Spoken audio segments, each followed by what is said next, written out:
അദ്ദേഹം അടുപ്പിച്ചൊരു വീഡിയോ പദയാത്ര മതിയായിരുന്നു. അപ്പൊ ഞാൻ കൂടുതലോട് പറഞ്ഞു, എടാ പദയാത്ര തന്നെ മതിയായിരുന്നു.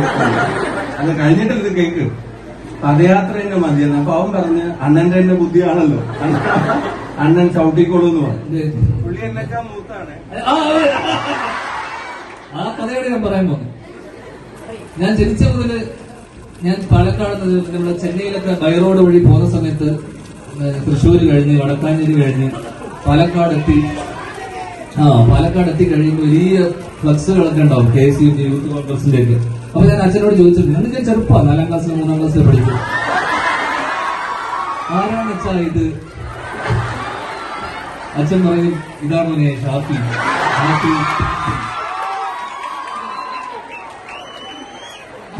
പുള്ളി 3ാം ക്ലാസ്സിൽ പഠിക്കുന്ന ഞാൻ ജനിച്ചിട്ടില്ല. അതെ. പിന്നെ ഞാൻ ഷാഫിയെ കാണുന്ന 2-3 വീഡിയോകളിലൂടെ ഞെട്ടിപ്പിക്കുന്ന ഗർജിക്കുന്ന പല പ്രസംഗങ്ങളൊക്കെ ഞാൻ ശ്രദ്ധിച്ചിട്ടുണ്ട്. പക്ഷെ എന്നെ ഏറ്റവും ആകർഷിച്ച അല്ലെങ്കിൽ എന്നെ ഏറ്റവും അദ്ദേഹത്തിന് അടുപ്പിച്ചൊരു വീഡിയോ പദയാത്ര മതിയായിരുന്നു. അറിയില്ലല്ലേ? അതായത് നിങ്ങൾക്ക് അറിയാത്തോണ്ടാണ് നിങ്ങൾ ചിരിക്കാത്തത്. ഞാൻ എക്സ്പ്ലെയിൻ ചെയ്തത്. ഞങ്ങള് ഒരു സൈക്കിൾ റാലി നടത്തിക്കൊണ്ടിരിക്കുകയായിരുന്നു. അപ്പൊ ഇതിങ്ങനെ 100 ചില്ലറ കിലോമീറ്റർ ഉണ്ട്. ഇതിങ്ങനെ ഒരു കയറ്റം ഇങ്ങനെ ഭയങ്കരമായിട്ട് കയറാം. സൈക്കിളിൽ നിന്ന് ഇറങ്ങി ഉന്തി കയറ്റാൻ പറ്റില്ല.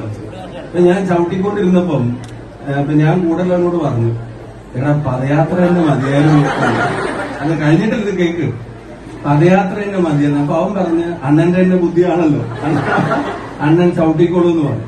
അപ്പൊ ആരോ മുമ്പിൽ നിന്ന് പറഞ്ഞ് ഇത് ലൈവാണ്, ലൈവ് പോയിക്കൊണ്ടിരിക്കുകയാണ്. അപ്പൊ ഞാൻ അവനോട് കൈ കാണിച്ചു, എടാ അത് ഡിലീറ്റ് ചെയ്യടാ, ലൈവ് ആണെങ്കിൽ പോസ്റ്റ് ചെയ്യല്ല, ഡിലീറ്റ് ചെയ്യാം. അപ്പൊ അവൻ എന്നോട് തംസപ്പ് ഒക്കെ കാണിച്ചു. ഡിലീറ്റ് ചെയ്തില്ല എന്ന് മാത്രമല്ല, ഞാൻ ഈ പറഞ്ഞതും കൂടെ അവൻ ലൈവായി കൂടെ. അപ്പൊ ആ വീഡിയോ പറ്റിയാണ് ഈ അണ്ണൻ പറയുന്നത്. ഈ പുള്ളി ഇതിന് വിളിച്ചു വരുത്തണ്ടായിരുന്നു എന്നുള്ളതാണ്.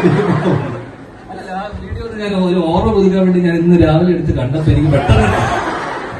അതോടൊപ്പം അണ്ണന്റെ വേറൊരു വീഡിയോ ഉണ്ട്. പക്ഷെ അത് ഈ പറഞ്ഞ പോലെ ഇങ്ങനത്തെ ഒരു സാധനമല്ല. എന്നെ ആർക്കോ തല്ലണം എന്ന് പറഞ്ഞോട് അവനെ കൊണ്ട് വിളിക്കുക. അത് കണ്ടോണ്ടല്ലേ? പോലീസ് സ്റ്റേഷനിൽ വെച്ച് മാസ് കണ്ടില്ല?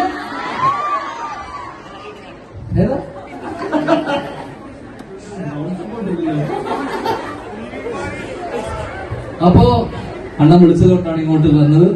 വിളിച്ചുകൊണ്ട് മാത്രം. അല്ലാതെ പൊതുവെ കോളേജ് പരിപാടികളൊക്കെ പേടിയാണ് സത്യം പറഞ്ഞു കഴിഞ്ഞാൽ. ഇത്രയും ആൾക്കാരെ മുന്നിൽ നിന്നിട്ട് ഇങ്ങനെ സംസാരിക്കാനുള്ള ധൈര്യമൊന്നുമില്ല. എന്തായാലും നല്ലൊരു നട്ടുച്ച സമ്മാനിക്കുന്ന എല്ലാവർക്കും ഇവിടെ വരാൻ കഴിഞ്ഞതിലും എല്ലാവരെയും കാണാൻ കഴിഞ്ഞതിലും ഒരുപാട് സന്തോഷം. Thank you.